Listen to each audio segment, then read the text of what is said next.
As we approach the end of 2024, this is a good time to report back on the Carbon Neutrality Action Plan, how we measure and verify progress, where we've got to, and what comes next.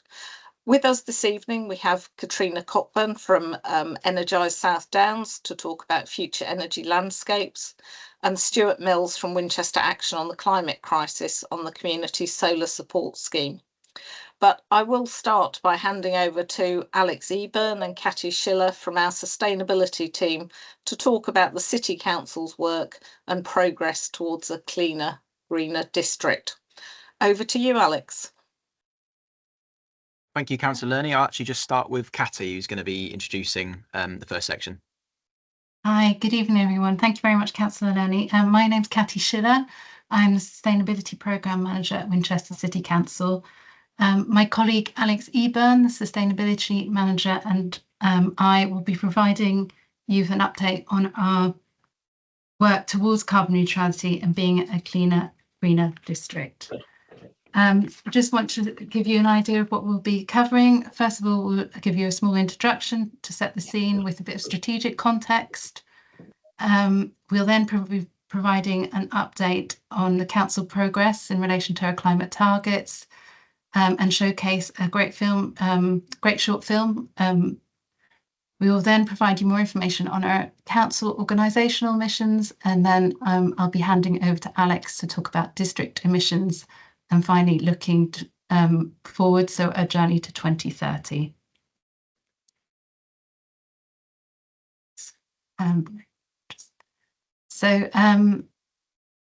I just want to set this context a bit before we launch into anything. So 5 years ago, we declared a climate emergency and we set two very ambitious targets to be carbon neutral as an organisation by 2024 and as a district by 2030. Carbon neutrality is when the amount of CO2 removed is equal to the amount emitted by human activity.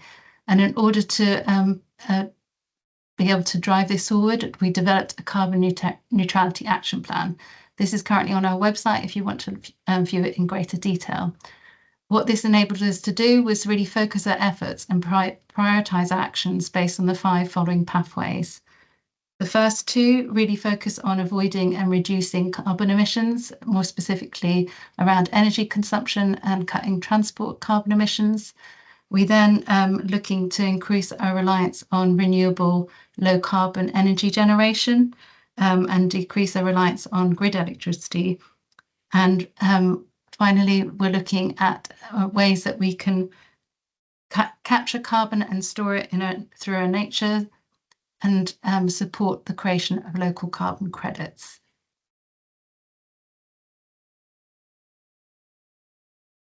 I'll be now talking about the Council progress on climate targets, and before I do so, I'd like to share with you a short film developed by our comms team. If you just bear with me, I've got to bring up the slides for that. So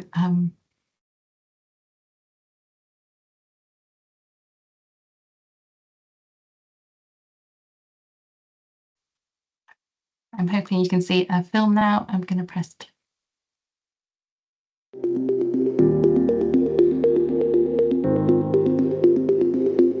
Winchester City Council declared a climate emergency in June 2019, making a commitment to create a cleaner, greener district for our children, grandchildren and all future generations. Since then, we've focused on reducing the carbon emissions we directly control, as well as helping and supporting others across the district to do the same. We believe that we all need to take action to make a real difference. We've set ourselves a deliberately ambitious goal to go greener faster with our Carbon Neutrality Action Plan and achieve a carbon neutral district by 2030, 20 years ahead of government targets. We want to lead by example. By the end of the 2024 financial year, we're on track to have cut our carbon emissions by 96%. We've made some simple changes with big effects. We're using less energy by keeping lights and heating off when we can and using LED light bulbs. Our energy performance rating has risen from C to B as a result, and we've switched to renewable energy in all our council buildings. We are generating more and more of our own solar energy, with panels installed on many of our buildings and supporting other organisations across the district to do the same. We're travelling more sustainably, both to and from work and when we're out and about in the community. Most of our vehicles now use electric or HVO fuel, including all the Biffa waste trucks and park and ride buses. We've also rerouted our waste and recycling collections to reduce the distance travelled. Since 2021, our EV chargers have provided 723,000 kilowatt hours of electricity. That's the equivalent of over 2.5 million miles in an average-sized electric vehicle. We've planted trees and are working with nature to store more carbon in our meadows and woodland areas. With our Energy Saving Homes retrofit programme, we're making our council homes more energy efficient, while ensuring we do not endanger vulnerable wildlife. Our new build homes are built to high standards of energy efficiency with air source heat pumps and solar PV. We've loved seeing community groups and businesses get involved and lower their emissions and energy bills through our support or grant schemes. We've learned a lot since 2019 and remain as committed as ever to reducing carbon emissions. We know the scale of the challenge ahead, and we will only achieve this by working with partners and supporting others in their efforts to become carbon neutral. Over the next 6 years, we will focus on continuing to improve the energy efficiency of our council homes across the district, encouraging the use of sustainable modes of transport and low and zero carbon vehicles, increasing renewable energy generation, exploring large-scale renewable schemes and community energy, increasing biodiversity, planting more trees and managing our land to increase carbon capture. Through these actions outlined in our Carbon Neutrality Action Plan, we'll be making our contribution to tackling climate change and creating a cleaner, greener district for future generations.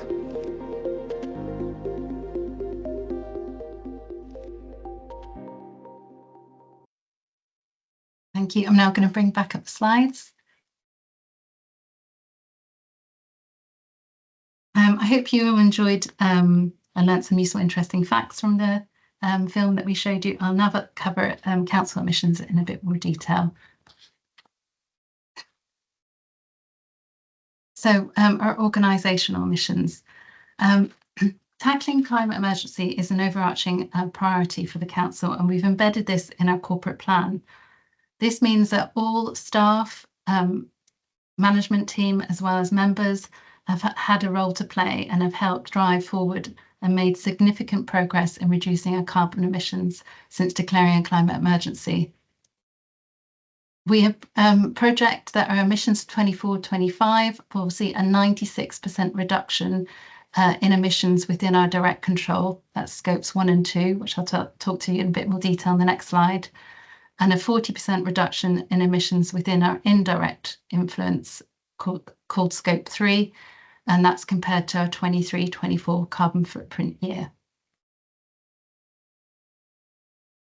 And that's really thanks to the commitment and amazing work that all staff, officers and partners have helped us to deliver. So how we categorise our emissions. This is based on the greenhouse gas accounting methodology, and I just wanted to show you this briefly for you so you can understand how we report our emissions. Scope 1 and 2, which are emissions we directly control, are mandatory for organisations in the UK, and scope 3 is optional. Scope 1 relates to emissions from heating our buildings, so gas-fired boilers or oil-fired boilers, but as well as emissions from our company vehicles, so our own fleet. Scope 2 are emissions from the electricity used in our buildings. And scope 3 are indirect. So this includes contractor emissions, like our park and ride vehicles, our waste collection services, our green spaces contract, as well as our extra care homes, leisure centres, staff business travel, staff commuting from home, and also home working emissions, to name but a few activities. So what key actions, council actions, have we delivered to achieve these fantastic savings? Well, over the course of the last 5 years, we've delivered a number of projects which has helped cut our carbon footprint. Under reduced energy consumption, we've been actively looking at ways to reduce our energy use across our corporate assets. The greenest energy is obviously the one we don't use, and we've done this by insulating our buildings, retrofitting and putting in new windows, installing LED lighting with sensors, and also upgrading the building management system. Back in January, we appointed an energy manager who's been proactively identifying inefficiencies in energy use and reducing our energy consumption across our corporate assets. And this has all helped cut our carbon emissions for 24-25. This is something we're very keen on, and we are going to continue to do. Under reducing transport carbon emissions, we've been working with our partners who run park and ride services, as well as our waste collection services, and have switched to from diesel to hydro-treated vegetable oil in June 2024, which has obviously brought about massive carbon savings. We've also, for any Winchester residents, rerouted our waste rounds, which has seen a 10 to 15% saving in fuel. We recently procured an electric vehicle waste truck, and that'll be doing the rounds soon. All our housing vehicle fleet is also now 100% electric, and we actively engage with our staff to really get them to think about how they can travel more sustainably, not only for work meetings, but also commuting into work from home. Under increasing renewable energy generation, we've got a number of solar PV systems on our city offices. So this is a picture of our city offices, our depots, housing schemes, and leisure centres. And we're continuing to investigate solar PV opportunities across our corporate estate to decrease our reliance on grid electricity. Last year, we replaced an all-fueled boiler at Magdalen Cemetery Lodge with an air source heat pump, and we're looking to continue to decarbonise our assets, particularly when our boilers come to the end of their life. Number 4, under carbon sequestration through nature-based solutions, with the council obviously manage land within the district, which include verges, meadows and woodlands, and we are increasing our carbon captures and storage by planting species which are improve carbon capture in the soils, and also increase the local biodiversity. We've also planted 1,672 trees since 2019, and specifically chosen tree species that can adapt to the changing climate. With supporting creation of local carbon credits, we have bought renewable energy, so green gas and green electricity, for all the sites we directly control. And we've also been working with our leisure centres to switch them to green electricity, and that was done in April 2024. As a result, we are forecast to achieve a 96% reduction in our emissions within our direct control. This is relative to our baseline year, 2017-18. So back in 2019, when we declared a climate emergency, there was a decision to use 2017-18 as our baseline year. This is the most recent annual carbon footprint report, and it's standard for organisations to have a baseline year to measure our emissions performance over time. As you can see, our total emissions in 2017-18 were 1,667 tonnes of carbon, and we've decreased this year on year. So we forecast our emissions will be 71.7 tonnes of carbon for 24-25. The 71.7 tonnes accounts for emissions with our fleet, but also some residual emissions associated with green gas. Under emissions within our indirect control, we've been on much more of a journey, as you can see. Back in 2017-18, our indirect emissions were 2,583. As you can see, they've increased. And the reason for that increase is since 2017-18, the council has acquired more assets, and we report more in our scope in this emission data set now than we did back in 2017-18. We've got an extra care housing scheme. We had the closure of Riverside Leisure Centre and the opening of our amazing facility at Winchester Sports and Leisure Park. We also report staff commuting and home working emissions. So we definitely have a better understanding of our Scope 3 emissions, and we have been actively working with our partners to decrease emissions. And since June, we've obviously switched to HVO, both in our park and ride fleet and obviously our waste collection fleet, which is run by BIFA. We've also worked with Everyone Active, who run our leisure centres, to switch to a green electricity tariff. This means that 24-25 forecast emissions are going to be 2,197 tonnes of carbon dioxide. This is a 15% reduction relative to our baseline year 2017-18. However, if we compared this with our carbon footprint for 23-24, which is a much more of a like-for-like comparison of what we capture in our indirect emissions, we're forecast to achieve a 40% decrease relative to 23-24. I'd just like to caveat it with the fact that over the course of the year, there might be some factors which might affect our forecast, and that's if we acquire any new sites that are not on a green electricity or energy tariff. Also, if we increase the fuel use for our own fleet, or contractors increase the fuel use for their fleet because of business needs and operations, this will also increase our carbon footprint. Occupancy in our buildings is also a factor. As an example, the Guildhall, which is a great asset, has been used a lot more for events recently, but the impact of that is obviously increased energy use. And the weather as well also has an impact on the amount of carbon we emit. When it's colder, obviously we put more heating on and we use more energy. And also there's been a lot of grey, non-sunny days, which has really impacted our solar PV generation and meant we've relied more on grid electricity as a result. We're really pleased with these achievements, which have been possible due to level commitment and hard work from everyone across the councils, which has ensured that tackling climate emergency is an overarching priority. Thank you. I'm now going to hand over to Alex. Excellent. Thank you, Catty. So Catty's done an overview of our position in terms of council emissions. And what I'm now going to touch on as part of this next section is our district emissions. This is focusing on the emissions across the entirety of the Winchester district.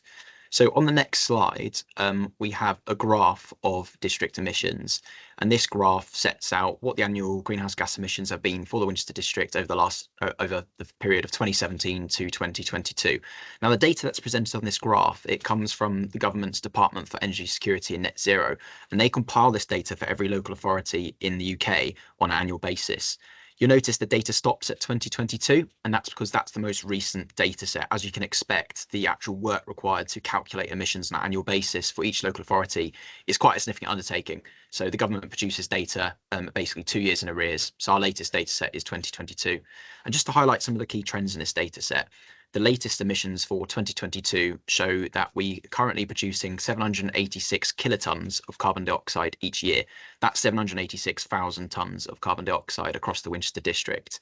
Since 2017, you'll see there has been a slight reduction. In total, from 2017 to 2022, there's been an 18% reduction in overall emissions, but the rate of reduction is currently at about 3% per year, and that rate of reduction across the district is not on pace to meet our 2030 target. So what this data hopefully shows is that while we have made some initial progress, there is a lot more that needs to happen at that district scale for us to achieve our targets. And on the next slide, we've also got some more data from the Department for Energy Security and Net Zero, and this one looks at those emissions at a district scale, but where they come from, where are those key emission sources, and that's divided into transport, domestic, agriculture, waste management, and a couple of other key sectors. One of the ones I wanted to draw on here is transport, because across the Winchester district, transport is responsible for just under half of all emissions, standing at 47%. It's the highest source of emissions across the district. And that transport sector includes things like freight and passenger transport for private and also business purposes. And most of it comes from road transport. We're looking predominantly here at roads, at cars, for example, that use internal combustion engines. And in the Winchester district, our emissions per person as a result of transport are actually 2 times the national average. So when we're looking at tackling areas, transport is one of those really big areas at Winchester district scale, which needs reducing carbon. And the council's leading on a number of actions to reduce transport emissions at a district scale, which we'll touch on in one of the later slides. Some other areas that are quite large sources of greenhouse gas emissions are domestic, so that includes how we power and heat our homes. A lot of emissions from gas, for example, that is used for majority of homes heating, and also for electricity to power homes, and other sources of fuels in some of those homes that aren't connected to the grid. There's also some other huge sources of emissions like industry and commercial at 13%, agriculture, and then slightly smaller contributions from the public sector and waste management. So hopefully what this data set can show is that it provides a useful evidence base really for identifying where those high emitting sources are, so that we can concentrate our investment and efforts in some of those areas. But equally, because it's produced on an annual basis, we can use it for monitoring those changes over time and determining whether we are taking sufficient action. So on the next section, we're going to be looking now at that journey to 2030. So we're approaching the end of 2024 now. The next section, I want to look forward to what the key priorities are leading up to 2030 and as part of the next council plan period. So we as a council declared a climate emergency in 2019, and we've been on our own journey over the past 5 years to try and take rapid action to reduce our emissions. And that is, first of all, looking at reducing emissions under our own direct control, and then also looking at using our powers, our duties, our levers to influence emissions at a district scale. And we have made significant progress on this already over those 5 years. So we've made tackling climate emergency the overarching priority of our local plan, of our corporate plan. And we've also set a comprehensive set of strategies that underpin that and help us to achieve on those aims. We've also put significant investment in project delivery and engagement and collaborating with our partners to deliver on those plans. But we do recognise that there's still further work to do in order to achieve our targets. And that is from the council's emissions, but also at a wider district level. So as part of this journey to 2030, we will continue to prioritise rapid delivery of key carbon reduction projects throughout this next council plan period. And we'll also focus on that district lens, on facilitating and enabling district-wide action and collaboration. What's really important to understand is this 2030 target isn't far away. So the urgency of 2030 requires us to deliver these key projects and interventions at pace and at scale. So on the next slide, we've now wanted to just give you a bit of a flavour of what some of these council-led district actions are. So this is actions that we are leading on directly as a council that are having an impact on tackling those district emissions. We set it out following those 5 pathways that Catty set out earlier on the slide that form part of our carbon neutrality action plan. And we've also got examples of some of the projects that we're doing, which are captured in some of these images. You might recognise a few from that initial film that was displayed earlier on. So the first one of the key pathways we've set out is reducing energy consumption at a district level. And one of the key ways that we're doing this as a council is through our energy saving homes retrofit programme, whereby we're upgrading our council homes to improve their energy efficiency, reduce carbon emissions, and also make them warmer, healthier, and less expensive for our tenants to run. Now, we have just over 5,000 homes as part of our stock, and there's a range of different types of homes and range of different levels of energy efficiency. So we have various different schemes available as part of this programme to retrofit and improve the energy efficiency of these buildings. One of those schemes is called our Swedish Cottages scheme, which focuses on our timber-framed Swedish cottages across the district. And as part of the scheme, we're upgrading 26 properties through new and improved cladding, windows, doors, roofs, floor insulation, and also new ventilation systems. And that's captured in that first image in the top left corner. That is something you might recognise from the film. It's one of the Swedish cottages we're looking at in Nightingale Crescent, which has currently got lots of scaffolding over, and we're working on improving that particular housing development. The next one is then reducing transport carbon emissions. One of the key ways that we're doing this is through EV charging network. So we as a council recognise through our carbon neutrality action plan that in order to tackle our carbon emissions, one of the key ways of doing this is transitioning from existing internal combustion engine vehicles towards electric vehicles.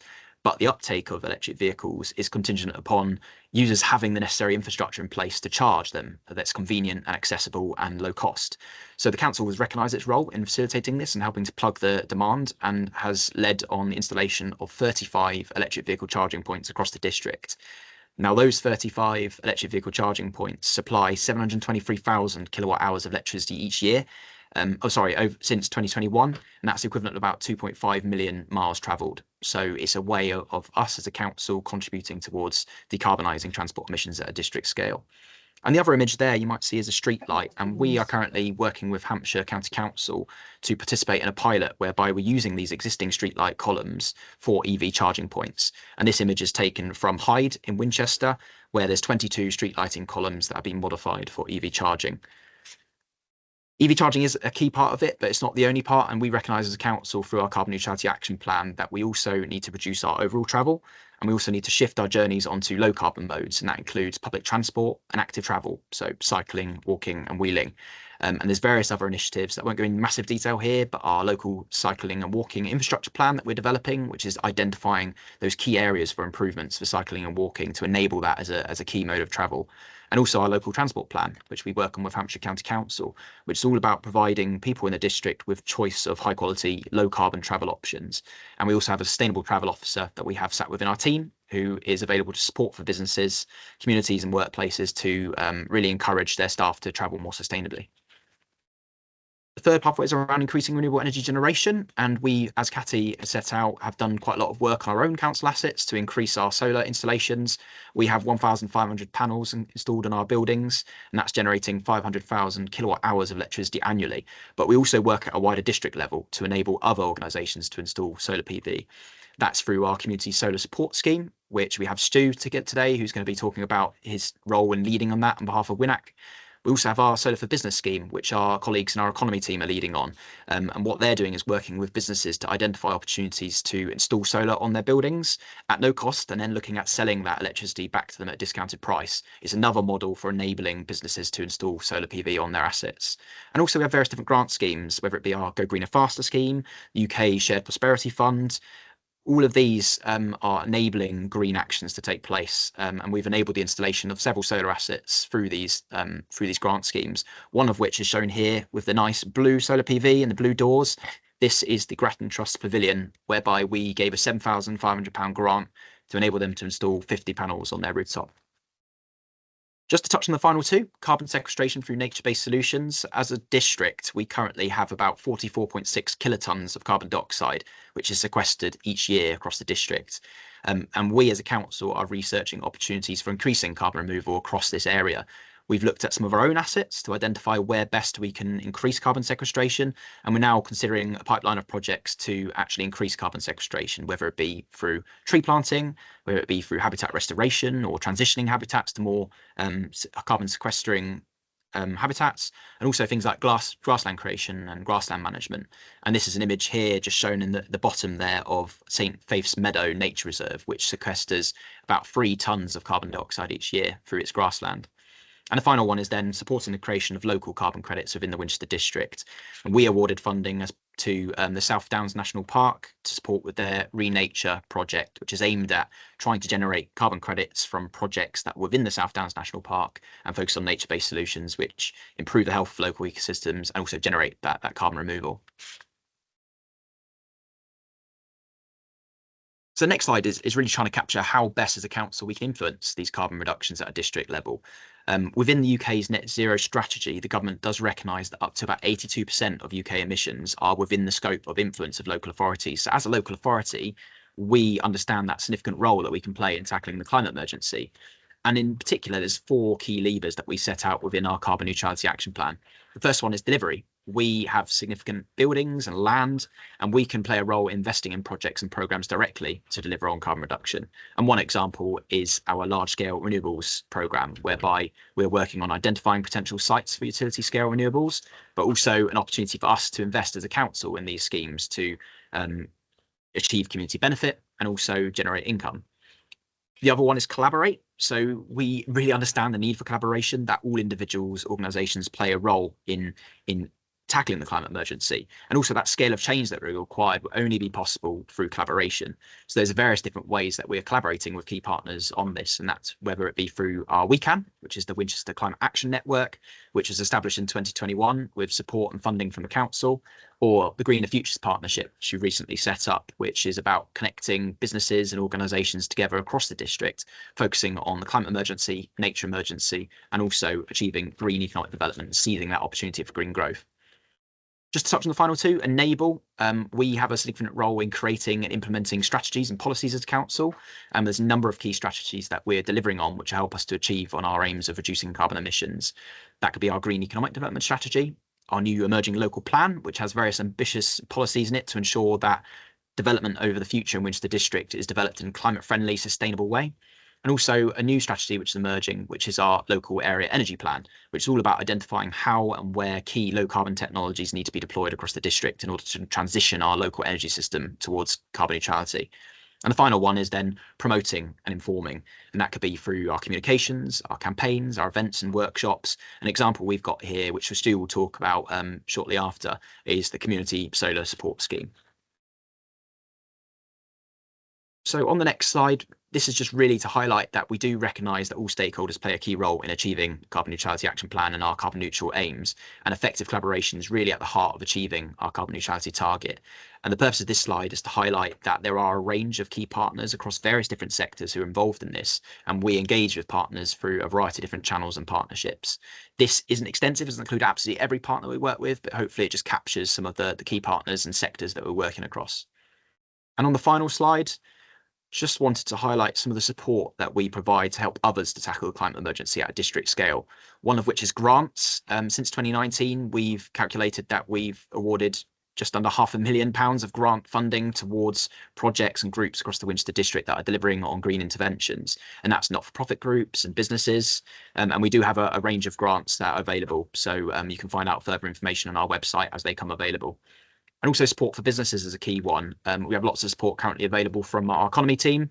We are working with Hampshire County Council to deliver free retrofit training for residents and businesses and community groups in the Winchester district. We have a sustainable travel officer that I mentioned earlier, who provides supports with businesses to encourage staff to travel more sustainably. And there's also various other initiatives that we've funded or are supporting, two of which are Future Energy Landscapes and Community Solar Support Scheme, which will be the focus of the next two presentations. So that just concludes our initial introductory slides on the council and district emissions. I'm now going to invite Catriona from Energise South Downs to talk about the Future Energy Landscape project. Are you there to join us, Catriona? Yep, I'm here. Hello, Brilliant. Good evening, everyone.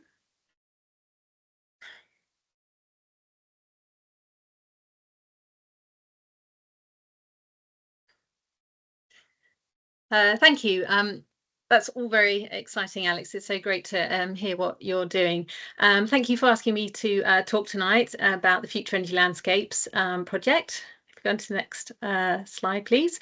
So just very briefly about us, Energise South Downs is a community energy group. We're based in Petersfield, but we have been working on projects up to Alton and down to Winchester.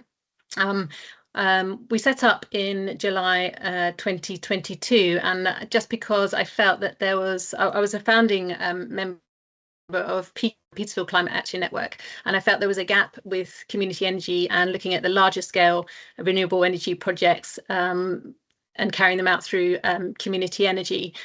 So working in partnership with a lot of the groups that are already doing some great work across Hampshire, but particularly around the Winchester district and up to Alton. So we're about enabling the renewable energy transition through locally generated renewable energy that benefits local communities. And I feel that community energy is just one other way of ensuring the renewable energy transition. And it's key to making sure that communities, both come on board and recognise the benefits of renewables, but also benefit from that. So just 3 sort of key projects just to share. So our first 3 rooftop solar generation projects will be going out to investment next March. So that's will be for 280 kilowatts across 3 large rooftops that the communities can invest in. We're also looking at shared ownership of a large scale ground-mounted solar. So it would mean that the community can invest in and partly own a large-scale renewable energy project. And we've also been working with the climate charity Possible to map out, with the change in policy of onshore wind, we've been mapping out potential on-site wind for across Hampshire. So but yeah, it's great to also work with the local district, parish and county councils. Thank you. You can move on. And I really am passionate about the community benefits it generates, that locally renewable energy, reducing transition losses. It provides local control over renewable energy projects. It provides cheaper energy for organisations. And just looking at those potential solar farms, a well-managed project can contribute to increased biodiversity. Old landfill sites can increase biodiversity and benefits the local population.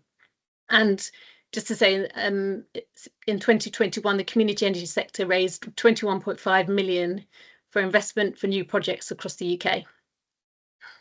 Okay, next slide, please. So I also believe that net zero is not possible without people and communities. And so that's a very large part of what community energy does, the engagement side of things. Next slide, please. And it's kept us busy over the last couple of years, and I won't go into it much, but the community engagement, as I say, is really key. Next slide, please. And so come on to the Future Energy Landscapes workshops.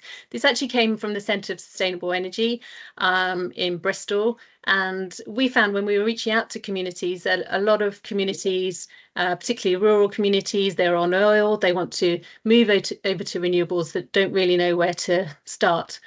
And also this workshop was really about bringing whole communities together, including all local authorities, to start talking about renewables. So we know we have to move away from fossil fuels as part of tackling the climate crisis and generate more energy through renewables. But we also know that communities need to be engaged in an informed discussion about the different renewable energy solutions and then the trade-offs for what that means for them in their specific community and their landscape. So we've been very fortunate to get some funding through Winchester City Council. So we've carrying out 7 workshops across the Winchester district. And the South Downs National Park have been very supportive of this, because they are really interested to hear, a lot of the area that we cover is within the South Downs National Park. They're interested to hear what communities want to say, so they've been very supportive of these workshops. Okay, next slide, please. So what's it all about? Part of the workshop is learning about what is feasible with regards to renewable energy. So prior to entering a workshop, we do that research.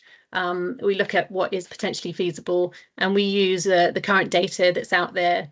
So for in the Winchester district, we look at the renewable consultation for the Winchester City Council did. We look at the WINAC report of the DESNZ data on greenhouse emissions for the Winchester district. And we also look at the Hampshire County Council research that they did for the potential of renewables across Hampshire. And then we start talking, when we go into a workshop, we are thinking about what is actually acceptable. So we know what's feasible, but what is acceptable in the local community with regards to the technologies. And then we can look at, once we decide, once the people in the workshop decide what is acceptable, then we can look at what contribution the technologies can make to the very local carbon emissions. Okay, next slide, please. So this is an example of going into autumn. So we the first step of the workshop is to get round a map. So looking at their very local landscape and their local area and the zones and where potential renewables might go. Next slide, please. And the communities start thinking about their landscape, what really matters to them, where they might, you know, what they don't like. They look at some energy infrastructure, they look at key places in their community where they love, what's really part of their community, where they might go and walk their dog, where they love, where, you know, and the discussion really gets going around that very local area. Next slide, please. And then we think about the different technologies, and I know we don't cover everything here, but the main technologies we cover are wind turbines, solar farms, anaerobic digestion, and then we look at some domestic renewable energy, and we look at domestic solar and heat pumps. So we have the communities getting into onto 5 tables and all talking about a specific technology.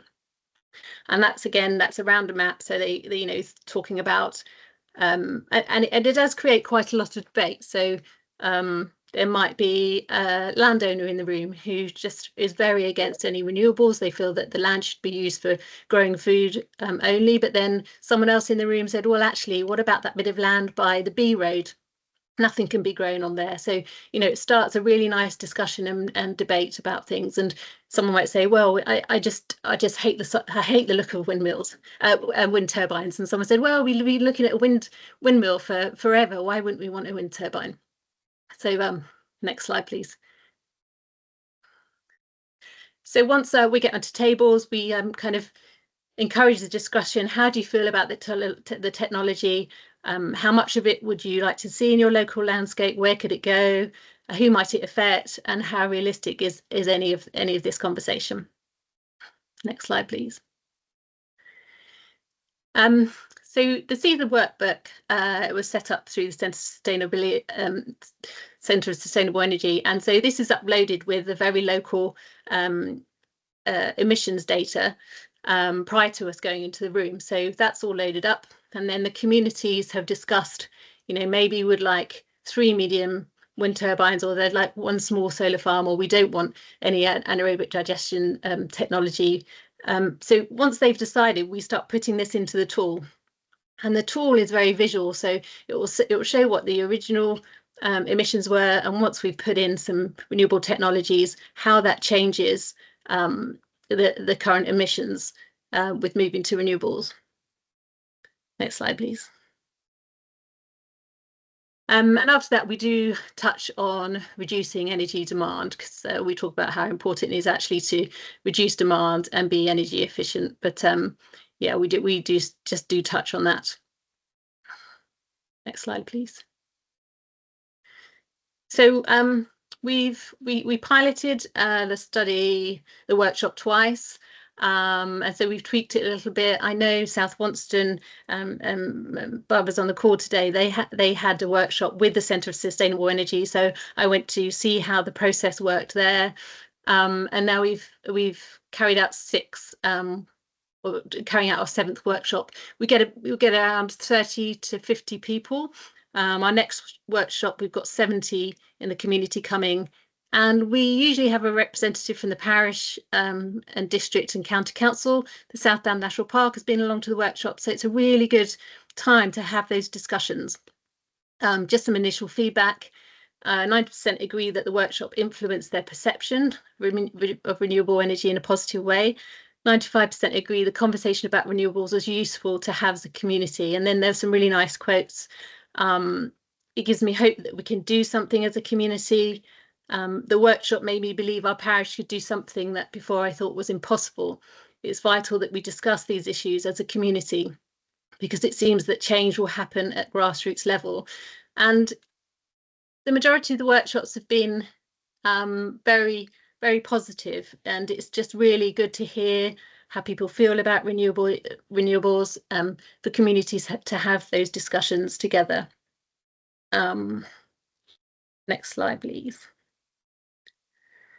Okay, so in summary, then what we do is we write up everything, all the discussions that happened in the room.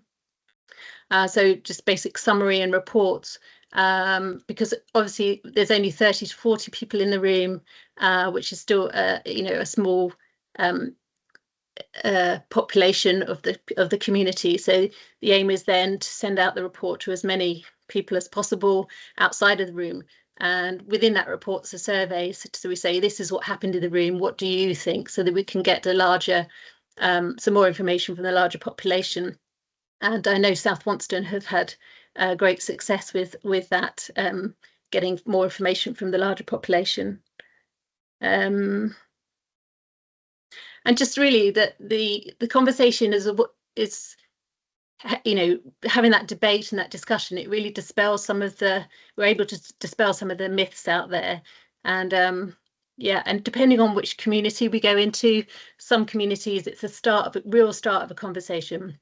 For some communities, they're already thinking about community energy, or they've got really good, you know, climate action groups, and so it's a real stepping stone to, you know, thinking about community energy or renewables. And I suppose wherever any community's at, we want to maybe try to help them, you know, take it to the next steps. Yeah, support communities to progress with their local generation project. Okay, I think that's everything from me. If you want to know any more or talk about community energy, esd.energy. Thank you very much, Catriona.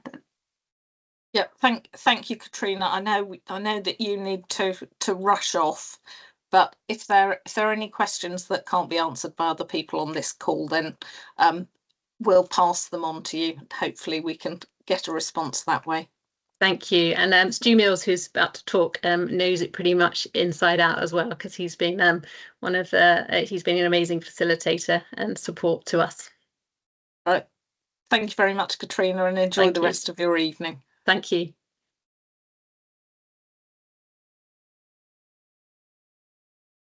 Thank you. Now, Stuart, if you're online, do you want to share your presentation now?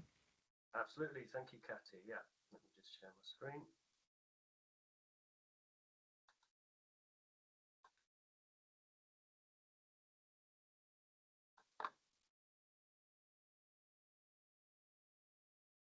Right, Catty, do you want to share it for me? I'm having... Yeah. My Teams is not playing ball with me, so if you've got the presentation there, if you could share it for me, that'd be great. Thank you. Okay, right. Good evening, everybody. So my name is Stu, as Catty said. Very pleased to be here tonight. I am employed by local charity, Winchester Action on the Climate Crisis. For those of you who don't know us, we have been taking action locally on all aspects of the climate crisis since 2008, and we are known by the acronym of WINAC. I'm going to talk tonight about a particular project that we've been running on behalf of the City Council. But before I do, I just want to give you a little bit of context into what we're doing, and I want to talk a little bit about energy, because that's what this project's all about. So energy is obviously a key sector in relation to carbon emissions and the climate crisis. And I'm sure I don't need to tell you that the principal reason we now have a climate crisis is that we've spent the last 200 years or so burning fossil fuels to make energy. As a country, over the last 30 years, we have managed to significantly reduce the carbon emissions. Next slide, please, Catty. The greenhouse gases that we are creating by producing energy, and you can see on this graph that dip at the end there actually amounts to a reduction between 1990 and 2022 of 46%, which is great. There's some interesting little downward spikes on that graph as well. You can see the 1974 oil crisis up there, and further back the general strikes of 1921 and 26 for historical significance. So that 46% reduction, which is great, that was the easy part, the relatively easy part, and it was achieved mainly by closing down coal-fired power stations and building a certain number of solar and wind farms instead. The next 54% is going to be much harder, especially as we're going to have to produce more electricity, maybe 2.5 times more, to replace all the petrol and natural gas, among other fuels, that we're going to have to stop burning. Next slide, please, Catty. So we have a renewable energy action group, and they produce for WINAC an annual report on renewable energy generation in Winchester across the district. And you can find that on our website. You can see here, there's a graph I've extracted from the report, that in 2022, that figure of 17%, that is the amount of the electricity that we use across Winchester district that is produced by local renewable generation. So in other words, less than 1/5 of the energy we're using in Winchester is actually being produced locally by renewable energy. As a charity, we are always looking for new ways in which we can help increase that figure so that more of Winchester's energy is produced from renewable low carbon sources. So getting back to the project, when the City Council announced last year that they were putting an 18-month contract out to tender, they were using central government funding from the UK Shared Prosperity Fund for a project to provide support to community buildings to help them install solar panels. And we submitted a bid for that contract, and I'm pleased to say we were successful. And next slide, please. And we have been delivering this project, the Community Solar Support Scheme, since October last year. The aim of the project is to support community buildings across the district to install solar panels, photovoltaic solar panels. That's the ones that produce electricity, not heat. And in the context of this project, the way that we define a community building is very wide. It's essentially any building that's run by a not-for-profit group or organisation. Next slide, please, Catty. This slide gives you an idea of some of the sorts of buildings that we're working with. We're working with all those buildings, community centres, sports groups, faith groups, a scout group and a theatre. And you might recognise some of those buildings from around the district there in that slide. So with solar panels, the larger a roof is, the more economies of scale come into play. And what that means is it's a particular benefit to these sorts of buildings, or in fact to any building with a large roof, because there's not really a big difference in cost between installing, let's say, 12 solar panels or 25. There's a lot of fixed costs that really don't increase very much for when you've got more panels going on the roof. And that means that you can generate a lot more low carbon electricity for not much additional cost. And what that then means is that the time that installation takes, that those solar panels take to pay for themselves, is much shorter. Next slide, please. And what we talk about we talk about a cost payback, and without getting too complicated about it, what that means is that the time that it takes for those solar panels to generate enough electricity to cover the cost of installing them. For a home at the moment, that's about 12 years. It does vary. It varies obviously depending on the price of the installation, but it also varies depending on the price of electricity, that we're buying from the grid. And I suppose that's one of the, let's say, the silver lining to the energy crisis at the moment, which is obviously hitting everybody hard. The more expensive grid electricity is, the shorter the payback period for putting solar panels on, because you're generating it at no cost, or just for the cost of installation. So for a community building with a larger roof, and we've got a picture of Denmead Community Centre there, which is one of the projects we've worked on. For a community building with a larger roof, it could be looking at a cost payback about 5 years. And don't forget, that would also apply to a business with a large roof. It's a very, very good, just purely in financial terms, very good thing to do. So solar panels are guaranteed for about 25 years. They'll have a manufacturer guarantee that they will keep working for 25 years. They usually last for about 40 years. So if you've got a payback of 5 years, cost payback, you're going to have about 35 years potentially of free electricity after that. And the carbon payback is even shorter. So that's the period that it takes to offset the carbon dioxide that's been created, the greenhouse gases that have been created in the manufacture, installation, transport, all that stuff of those solar panels, that be fully offset after a couple of years of use. So then with those 40 years, you're going to get about 38 years of zero carbon electricity, which is great. And for a community building, there is another factor to consider. Because these buildings are run for the benefit of the community, and they're run by not-for-profit organisations, they're often able to access grant funding. And if they can get a grant for part or all of the cost of a solar installation, then the electricity that provides is effectively well, it's a lot cheaper. It might even be free if they get fully funded. So how does our project help that happen? The support that we offer from this community solar support scheme basically runs from the start to the finish of an installation project.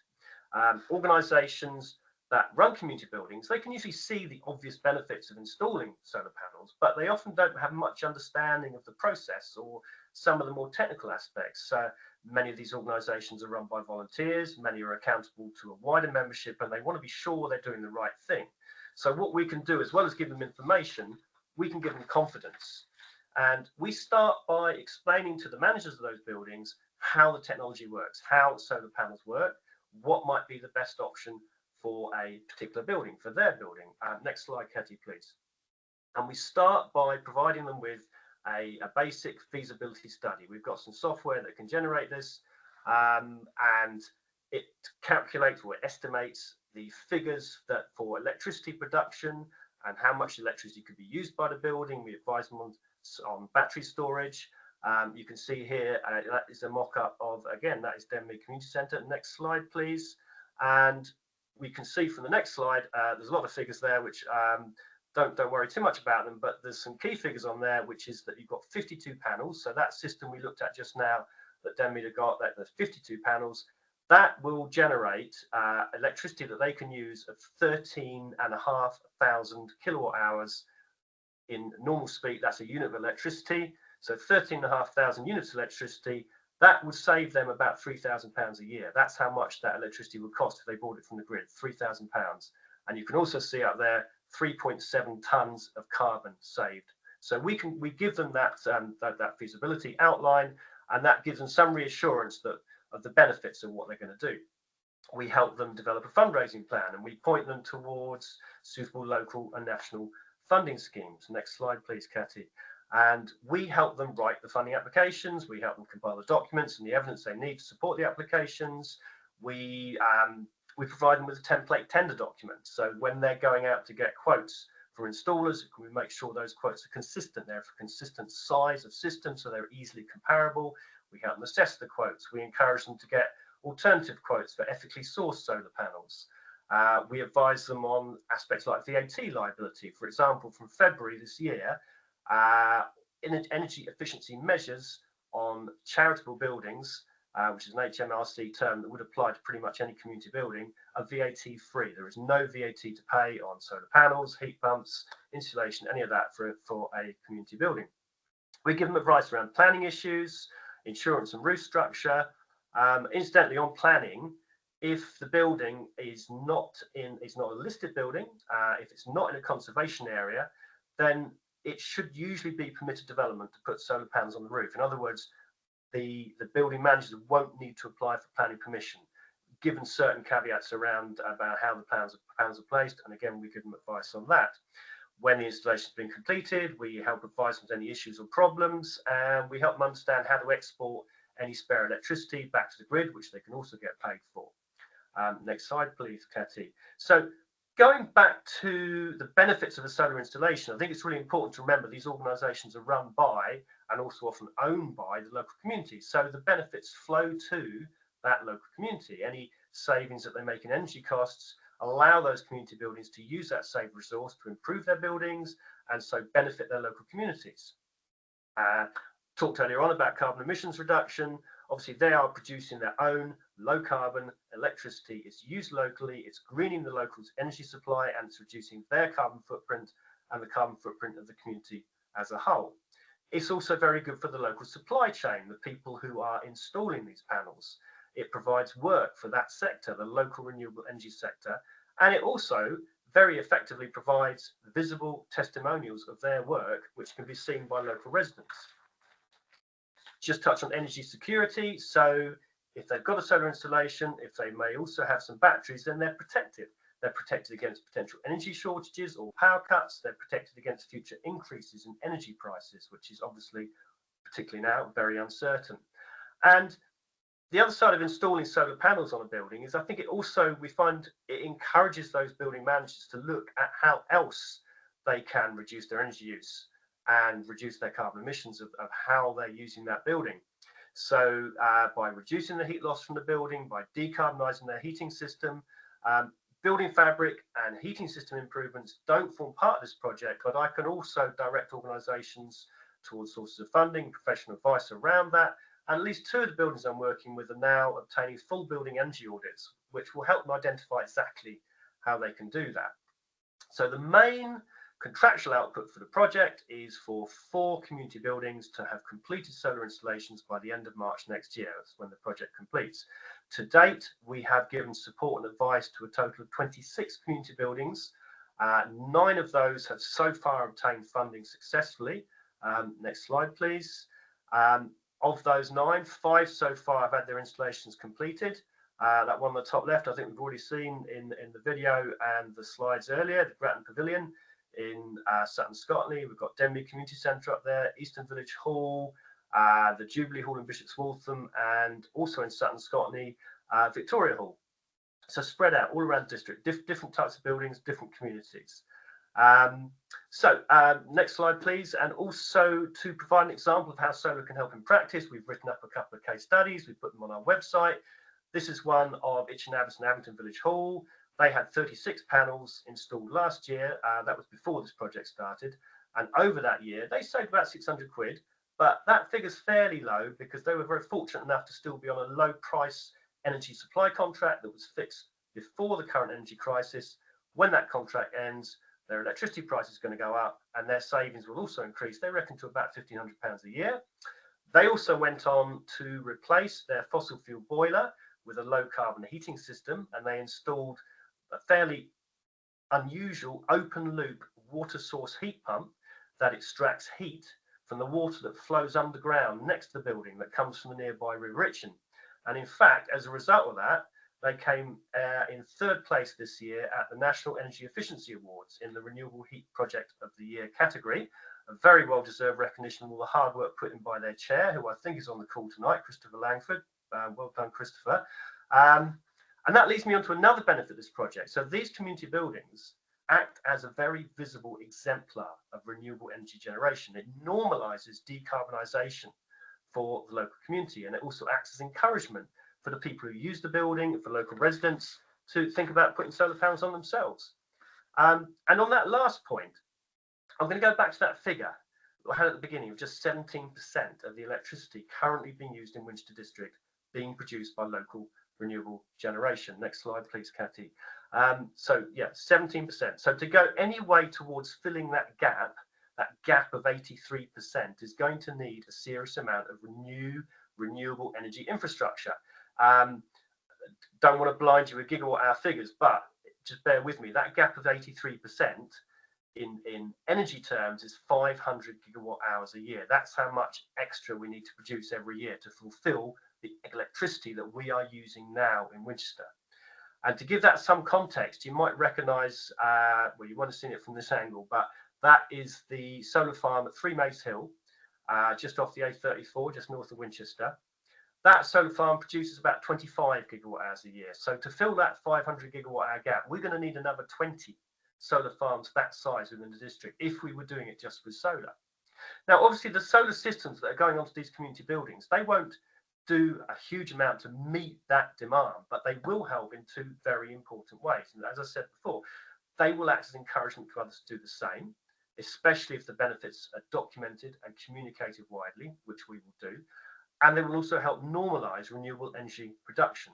Whatever happens, there is going to need to be more large-scale renewable energy generation installed in the district. And whatever that mix is, between wind and solar and other low-carbon solutions, that is almost certainly going to mean more solar farms. And there needs to be local support rather than opposition for those solar farms if the district is going to be able to reach net zero.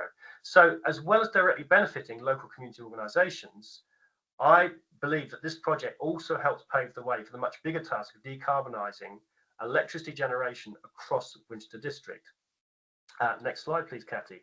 And the last slide, you're probably all glad to know. So our project is funded until March next year. So we are still looking for more buildings. If you know of a community building in the district that would be interested in finding out more about how they could install solar panels, then please ask them to get in touch with me.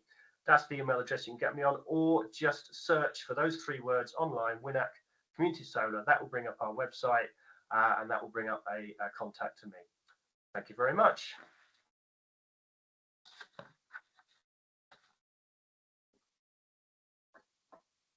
Thank you very much, Stuart. Oh, sorry. Yep. Yes, thank you, Stu. That was really interesting. Obviously, there's a lot going on at the moment. If you'd like to stay on screen, Stu, there are a couple of questions around solar